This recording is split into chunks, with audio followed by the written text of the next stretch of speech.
ठीक है। तो जब हमने इसे रस्सी से कनेक्ट किया तो इसका वैल्यू कितना है m1 और इसका वैल्यू कितना है m2, और ये सरफेस रफ है तो क्या ये ऑफर करेगा फ्रिक्शन। क्या ऑफर करेगा?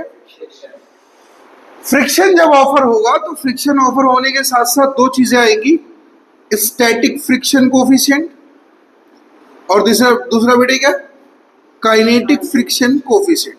पहला कौन सा है स्टैटिक और दूसरा कौन सा है काइनेटिक। पूरी बात ध्यान से सुनिएगा। अब इसमें हमें सारी एफबीडी बनानी पड़ेगी। हमने किया क्या, जब हमने बॉडी 1 की बात करी तो नीचे कितना है बेटे m1 G, it's the weight of body 1, और ये क्या है बॉडी 2 का वेट क्या है m2 जी। और वेट के लिए आपने पढ़ा हुआ वेट हमेशा किस तरफ होता है वर्टिकली डाउनवर्ड। किस तरफ होता है क्लियर। m1 और m2 की बात आपको समझ आ रही क्या क्या वर्टिकली। अगर मैंने इस पे इस सरफेस के जरिए फोर्स लगाया तो कैसा लगा नॉर्मल 1, और इसके जरिए कितना लगा बेटे, और ये किस तरफ लगेगा परपेंडिकुलर टू द प्लेन। अब होगा क्या, आपने इस बॉडी पे एक फोर्स लगाओगे जिसकी वैल्यू कितनी है F, ये हमने लगाया अप्लाइड फोर्स है ये, ठीक है। सो ये हमारा वर्किंग डायग्राम है। इसके अंदर होगा क्या क्या, ये कनेक्टिंग रोप है,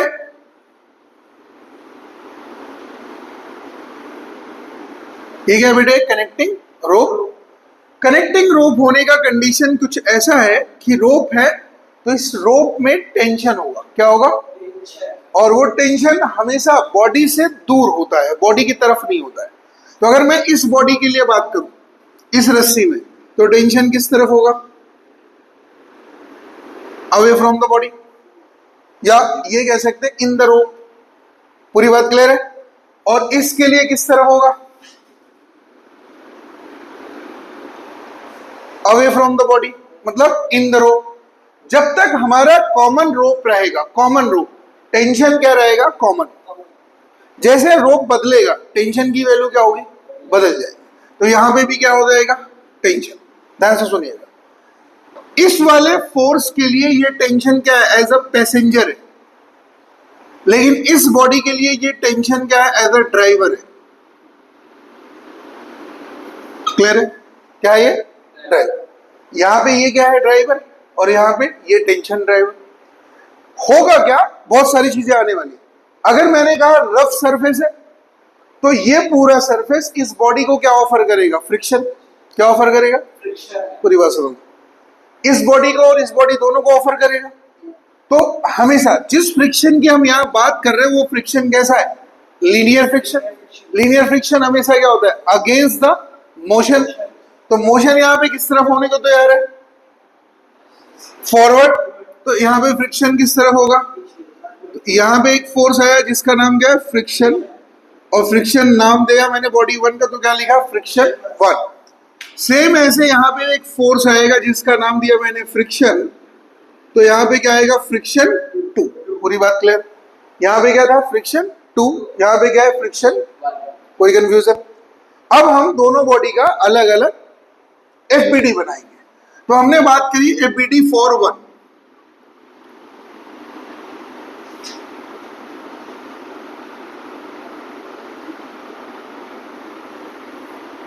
हमने किसकी बात करी dear for 1 free body diagram हमें बनाना है।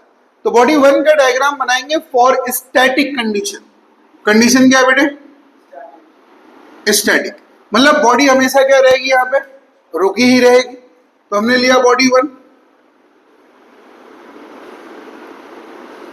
इस तरफ क्या है बेटे F, नीचे की तरफ क्या है W, ऊपर की तरफ क्या है N1, पीछे की तरफ क्या है tension plus friction eight 1।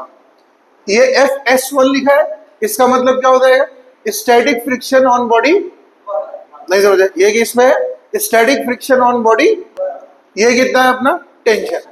Clear है पूरी बात, ध्यान से सुनिएगा। अब होगा क्या, बॉडी अगर स्टैटिक है तो ये जो हमारा अप्लाइड फोर्स है, इन दोनों फोर्सेस से या तो छोटा होगा या तो बराबर। तो हमने क्या लिया, जब हम इसे एनालाइज करेंगे तो N1 इज इक्वल टू कितना होगा बेटे, W, और W बराबर कितना है, M1G। इसे नाम देते हमने क्या, इक्वेशन नंबर। और F इज लेस देन और equal to tension plus friction, ऐसा लिखेंगे। Here friction is equal to mu S into N1। Mu S is what, static friction coefficient. Same surface है इसलिए इसकी वैल्यू क्या रहेगी, सेम। तो अगर हम कहें N1 बराबर, तो N1 बराबर कितना है बेटे, M1G। क्लियर है? सो can I put this value over here.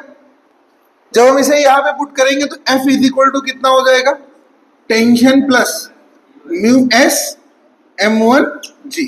इसे नाम देते हैं इक्वेशन नंबर 2।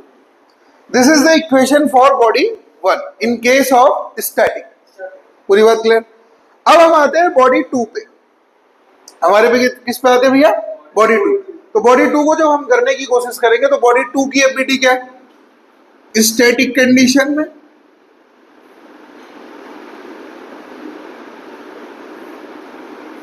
किस कंडीशन में बालक, बॉडी 2 की बात करेंगे।